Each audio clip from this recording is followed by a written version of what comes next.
that, Gary? I thought first half at times, I think we knew what we were coming to. I think we felt as though the game was going to be quite a direct game to start with. I think when you see Sunderland have looked to me like they've narrowed the pitch and made it shorter, made it more compact, so that they can make the game a real tough game, which they did quite well with the front two.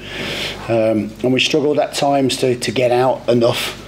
We struggled at times to stop the ball coming into our box, so we had to defend really well for sort of 5-10 minute spells of pressure, which really we caused our own problems. When we did pass the ball first half, which wasn't enough, we got in some good positions. We scored the goal from a little bit of composure. Tom just kind of gives you that little bit of calm amongst all that melee, doesn't he? And picks out Johnny with a terrific pass. Johnny did really, really well, and the cross just finds Jono at the end to finish, which is great for those midfielders to be in those positions to threaten on goal. And penalty, I felt was, I can't really argue with it. I'm not suggesting I'm going to stand here and say it wasn't a penalty, but what I would say is it didn't look, it certainly wasn't intentional.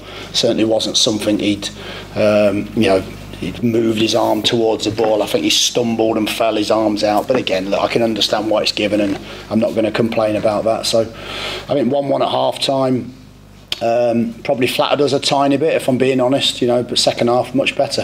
Felt we showed a lot more composure. Felt we passed the ball well. Thought we looked fitter than Sunderland, in my opinion. They looked like they were flagging around 70-75 minutes. We just couldn't find that final finish, could we? And Chris Martin, missed a great chance, which you'd perhaps expect him to do better, but that's fine. Nuge misses a great chance towards the end.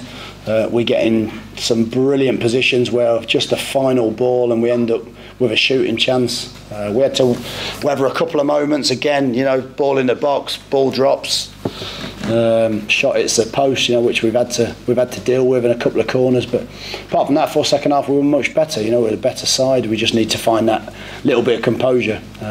But Matty Vidra certainly, I think, just gave us a little bit of an extra option coming in as a 10, and we just felt at that point it was worth taking a little bit of a gamble to perhaps be more attacking and see whether Sunderland could deal with it. After all the talk about Sunderland earlier this week, after the result against us, what happened after that? Did you always expect them to have an ultra-defensive performance? Yeah, in some ways it was probably a bad result for us, because you knew that was going to renew their focus. You knew that they're going to have to do something about it.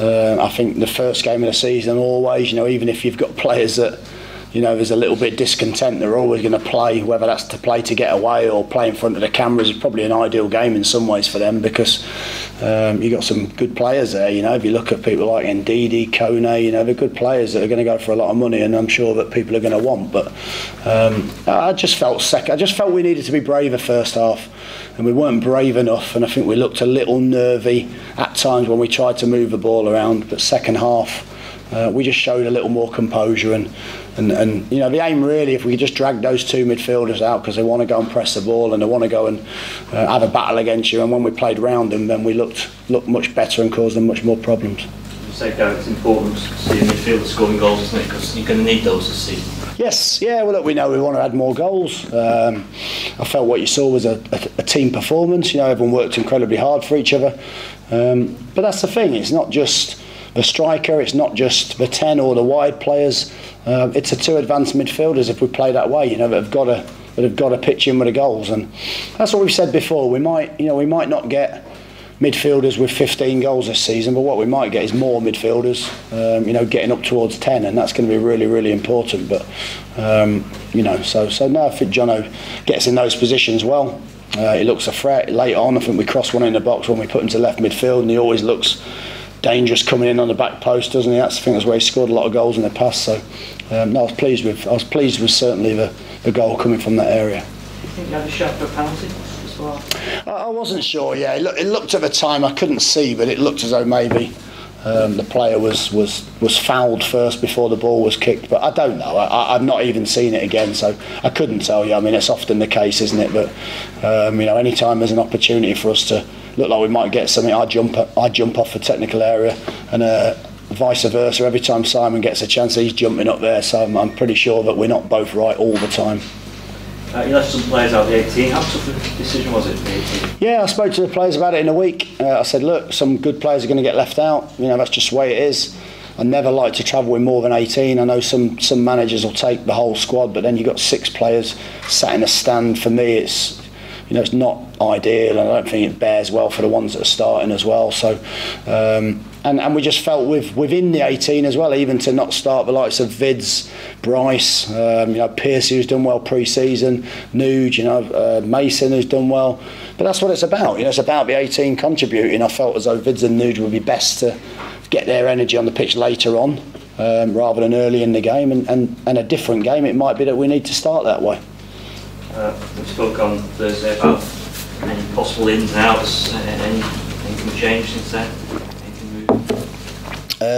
When you say moving, I suppose if I'm a car going down the motorway, I'm probably going about 15 miles an hour at the minute, and I'm hoping to break 100 and hope the police don't catch me. So it's a difficult. I think everyone's saying the same. It's a difficult market. It's difficult where prices, as soon as you inquire for a player, the prices get overinflated. And that's getting worse. I think when people see some deals, we've got to be patient. I think the last week of the window, if it has to go to that, will be a very different animal. I've always said the same. If I could get the right player in tomorrow, if I could have got him in 6 weeks ago, I'd do it, or I'd have done it. But what I don't want to do is get the wrong player in. And I think for me, to have the wrong player for 45 games is worse than having the right player for 43 games or 42 games. So, and also it gives players an opportunity out there to stake their claim, and that's important as well. They've worked hard for 6 weeks. It's up to them to see if they can do it. If they can't do it, then of course new players are going to get an opportunity to. If they can, then it might be that we can react in a different way. Thanks. I'm not sure my car analogy was actually very apt, but.